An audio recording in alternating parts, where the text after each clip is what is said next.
This is the Black Pot, aka Kukushunamo, where we speak truth to power. And today we have a number of issues we need to look at, and I need you to come along. Now, the very first story I am looking at today is taken from Ghana Web, and it says Ghana's economic stability path will be painful. And this is coming from the IMF boss. Now I read, the International Monetary Fund, IMF, has signaled that Ghana's path to economic recovery would be a painful one, but remains optimistic about the country emerging resilient from the current challenges.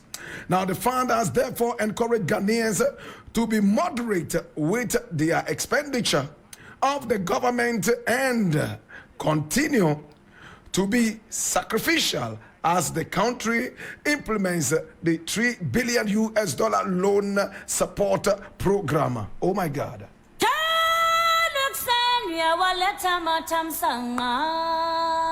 Wow. Now this is very clear, my brother. Kristalina Georgieva, the IMF boss, is telling us that we have to be very sacrificial. That's one. And two, the recovery is going to be very, very painful. And finally, she is optimistic that Ghana will reach there. But Ghana will not be able to reach there as long as we are not sacrificial. And also, as long as we are not able to put in austere measures. In other words, austerity. What is austerity? Spending less in these times. My brother, my sister, we still want to build a cathedral. Politicians are still driving V8s all over the place. Those we are going to ask for loans and beg for handouts are riding bicycles to the parliament. We are driving V8s. I just came out of the parliament house this morning.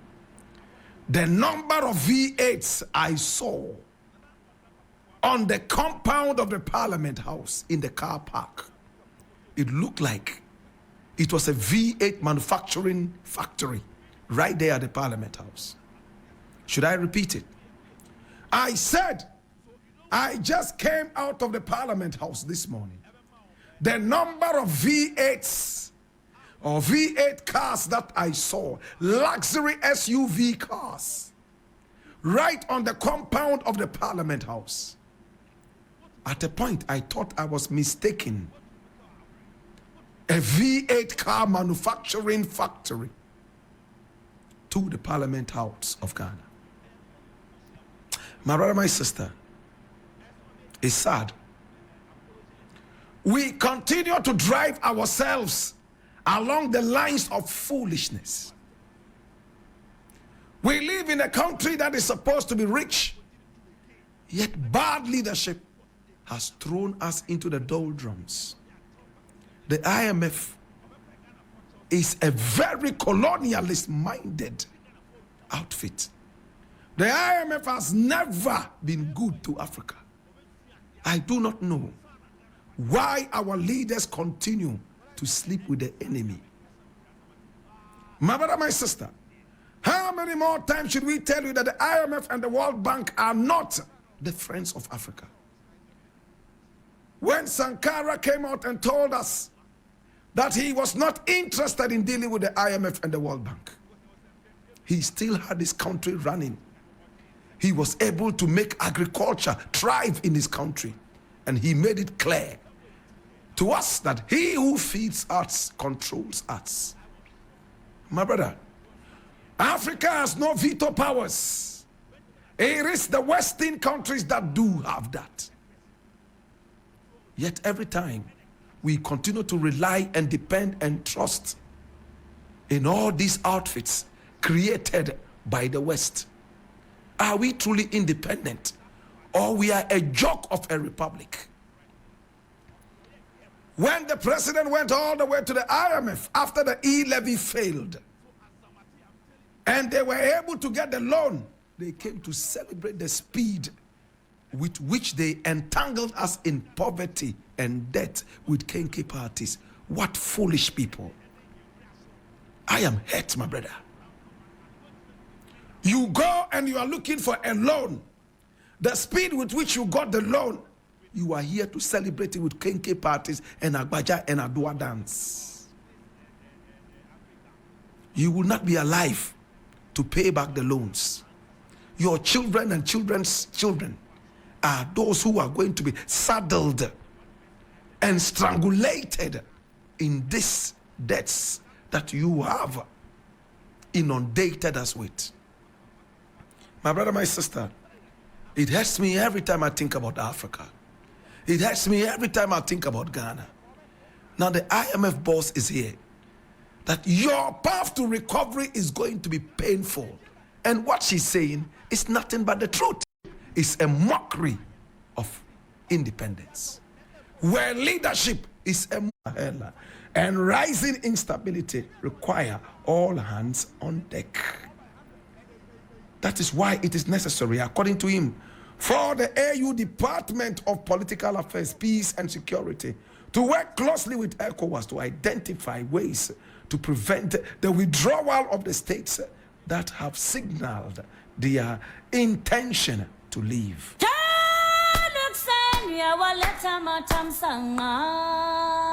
Hear this. Mali, Niger, and Burkina Faso are threatening to leave the AU. They do not see why they should continue being members of the AU. When they are in trouble, the AU is nothing but a barking dog. The AU is a white elephant, so jaundiced and so totally full of anemia. Very anemic. My brother, my sister, Burkina Faso, Mali, and Niger have decided to leave the AU. And Nana Akufo-Addo is saying that we have to empower our citizens to demand compliance and accountability from their governments. My brother, my sister, we live in a country where we demand accountability from the government. But as to whether the government listens to us or not, it is for you and I to say, Nana Akufo-Addo is the most arrogant president this country has ever had. And I will never mince words.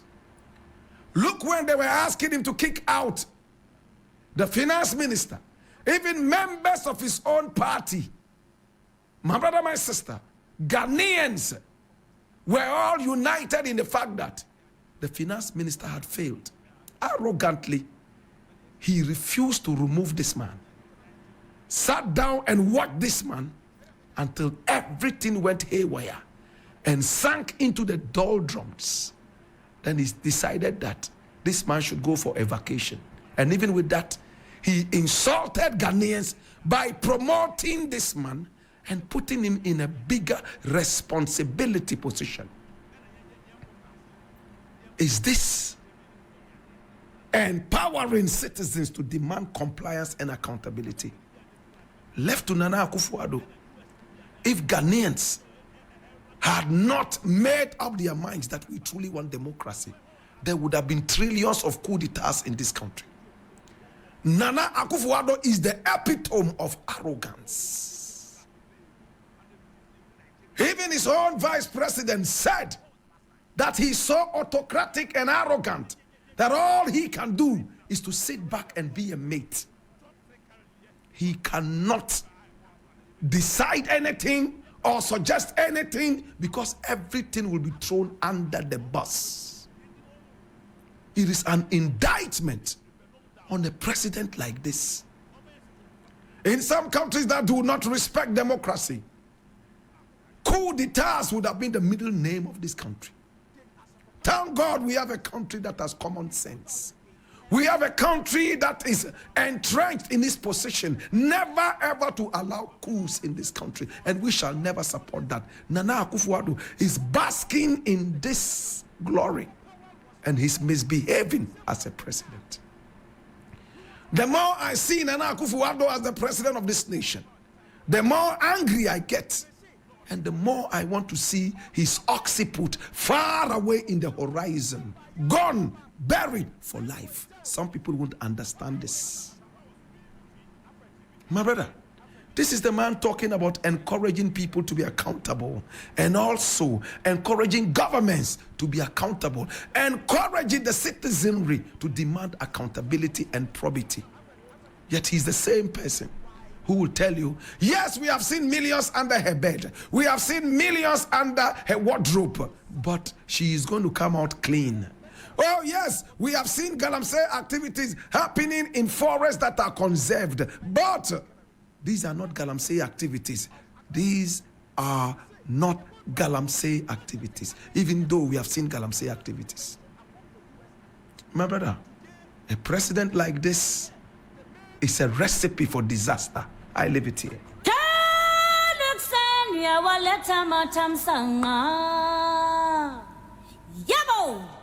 Now, next thing I want to quickly look at is taken from Graphic Online. And I read, I am the new IMF for Ghana. And this is Nana Kwame Bediako speaking, aka Cheddar.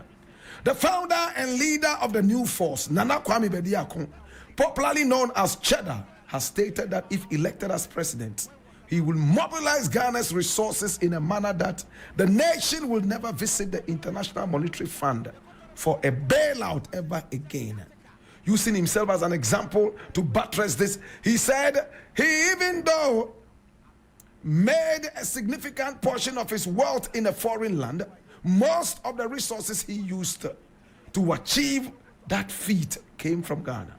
Although I made $500,000 outside Ghana, all the industrialization and projects I have in my empire came from the resources I mobilized in this country, Mr. Bediako said in a radio interview.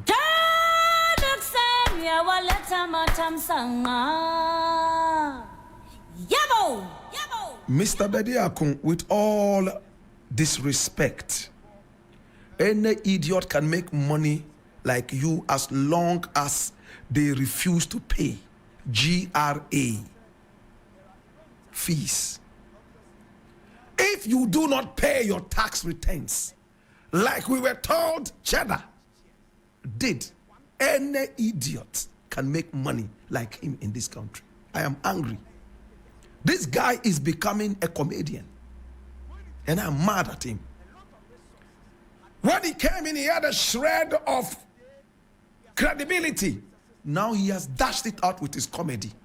He's competing with Baumia for the liking kingship, the comedy kingship. Baumia, my brother, my sister, has been crowned as the king of lies. Again, crowned as the Mr. Bean of Ghana politics. Anytime people see his face on TV, they do not need him to talk. They start laughing because this is a comedian. Ramadan has come, so he has been forced to stay away from comedy and lies. My brother, it is sad. The GRA just told us the other day that Cheddar has been evading tax. Only for Cheddar to come and tell us that he's the new IMF of Ghana. What a joke. My brother, it's an insult. I'll give you an example. It's like a thief who is going around stealing from people, breaking into houses and stealing their money. Then he comes to parade millions and he tells us that, yes, I worked very hard, I've made millions. Of course, any idiot can also make those millions as long as they break into people's houses and make money. That is no achievement, Cheddar. This guy is a comedian, hopeless comedian. He's not even smart. I'm going to take the sea from Accra to Kumasi because Dubai did it. Do you know under what circumstances Dubai did it? Dubai is a country that is built on a sandy desert. The desert is a sandy desert. Look, they dredged trillions of tons of sand before they hit the seabed. Sand. Between Accra and Kumasi is nothing but rocks, hills, and mountains. How are you going to do this Even if it is possible, and I believe there's nothing impossible, my brother, the amount of resources you will need to be able to draw a little bit of the sea into Kumasi, you could use it to build Ghana a millionfold. Why are you not thinking about developing the train system if you are only thinking about cargo to Kumasi? Why are you not thinking about air freight? The improvement of air freight, if you are looking at the speed with which cargo can reach Kumasi. But this guy who is not smart, and he has made some dubious money that he claims he has, and doesn't want us to know how he made the money. See, don't talk about the money that I made. Don't ask me about the source of the money. Just look at the money. What a thing. Today he's telling us that it's the IMF. People in Tamale, radio stations in Tamale are calling me. Oh, he came here, he was supposed to be paying some money for some radio listen. He didn't pay and walked away. We are calling his members to pay the money and they are ignoring our calls. Is that the IMF? Is tax evasion IMF? Is the molesting of tigers IMF? This guy is a comedian. I think Ghanaians should throw him under the bus politically. I want to buy Chelsea. After that, I will buy Man U. He's a comedian like one to me. I leave it here.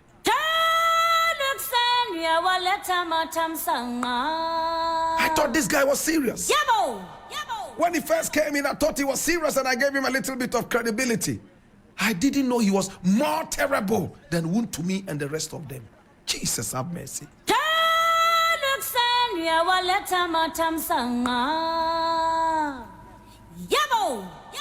And after that, he will send me a text message and say, you envy me. Who envies you?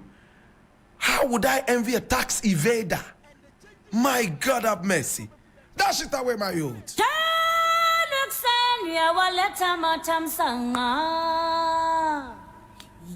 Now the last thing I want to look at, and I'm going to spend less than 5 minutes on this. It says, I'm reading from Peace FM Online. It says, so he wonders if UN office edited him out of Ramadan video promo over anti-LGBTQ plus bill. And I read, Tamale North Member of Parliament Alasan Suhini has alleged that UNHCR Africa edited his portion out of a Ramadan promotion video, citing his co-sponsorship of the recently passed Human Sexual Rights and Ghanaian Family Values Bill, also known as the Anti-LGBTQ plus bill, as the reason.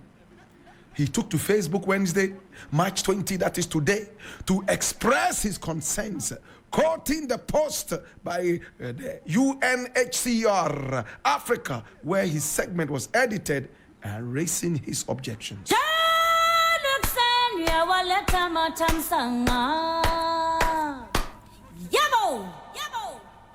My brother Suhini, this is a rude awakening. In fact, it's a shock treatment to the brain. Having passed this bill, I thought Suhini and the rest of the people like Sam George would have prepared themselves for the repercussions. You cannot touch gay people in the world and expect that gay organizations and gay people and gay sympathizers will bring you a bouquet of flowers. That is realism we are talking about. My brother, you cannot touch Muslims and expect that Muslim sympathizers, Muslim nations will bring you a bouquet of flowers. It's about time we got to realize that the LGBTQI plus has gone beyond just a mere fanfare. It is now a religion. Please write it down. I said it's about time we realized and we came to the reality that the LGBTQI plus agenda has gone beyond just a fanfare. It is now a religion. People religiously worship LGBTQI plus issues.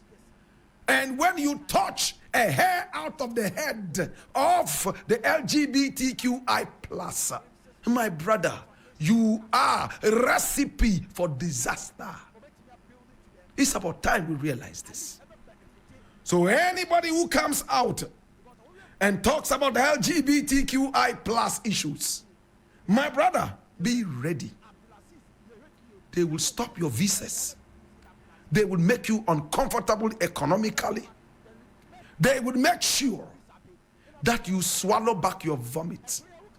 So if you truly stand by your whims and caprices, by your religious needs and demands, by your human needs and demand, by, my brother, my sister, your sovereignty, be ready for some of these repercussions. The Dogombes have a saying that I like. They say, and I quote, Akuto kuwao, kaya no the dam. In other words, you cannot kill a snake and say it should not shake itself for the last. There's no snake you will kill and it will lie down bottom like sexy gogome. No, it will shake his body. Obe wusnun kakra. Obe wusnun kakra. In order to say, akume a miracle. Miracle. You understand? You have killed me, but I am dancing for the last. Look, my brother, my sister, the worst is yet to come. I was speaking to Sam George the other day on this show, and I made it unequivocally clear. Yes, unequivocally clear that repercussions are yet to come. Remember when Kwame Pianim begged America not to visit us with economic harm because of the LGBTQI plus issues, but they should rather deal with the MPs who supported the bill.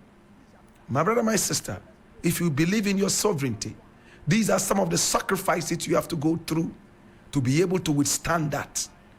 And remember again, it's not about the LGBTQI plus issues. It's about your sovereignty. Whatever your nation wants to demand, whatever law your nation wants to demand and pass, it behoves you as a sovereign nation to be able to uphold that without any duress.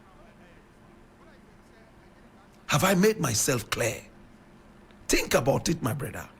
Think about it, my sister.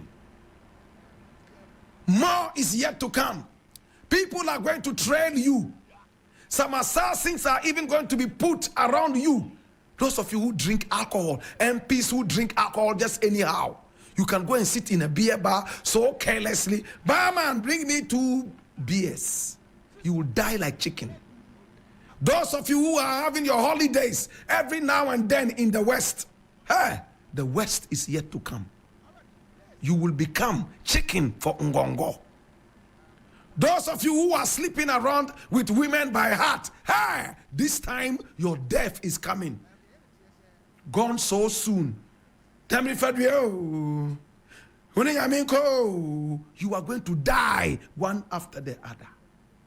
You cannot be a radical militant and go about drinking apetition and beer like Gogome. You cannot be a radical militant when you cannot have your tracks covered. Think about it, my brother. Sam George said the other day, I am ready for the repercussions. My brother, our ancestors stood for their repercussions. They were slapped by the repercussions. Some couldn't survive, but we have survived in their place. Hallelujah. Finally, Mr. President, you are a hypocrite. Mr. President, you are a dirty hypocrite. You are building a cathedral for God. Your God, who you believe in, yet you can't sign a bill for your God. You are building a whole cathedral for your God, forcing Ghanaians to pay money, employing very hypocritical and very deviant characters for the cathedral to be built. Yet the same Bible that you believe in, you cannot append your signature for a bill for God. What a hypocrite. I leave it here. It's the Black Pot, aka Kuku Show them where we speak truth to power.